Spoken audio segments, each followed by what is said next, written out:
Okay guys, so it's 4 o'clock in the morning. Puntahan natin yung bahay ng aking pahinga. 1K.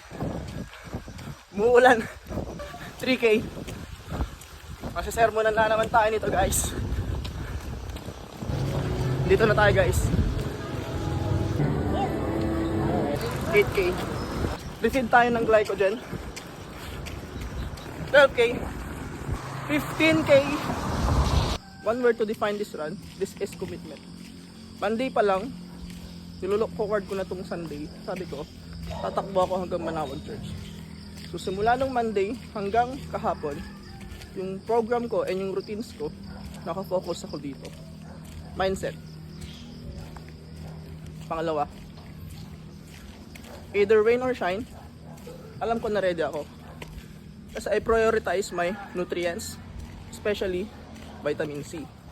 So nasa akin na lang yon kung tutuloy ako or hindi. Number 3, recovery. Ilang lakad din yung dinecline ko just to focus on my run today. So sorry guys, pangalawa lang kayo sa mga priority ko. Celebrate every small wins until you have a big one. Happy Lord's Day everyone.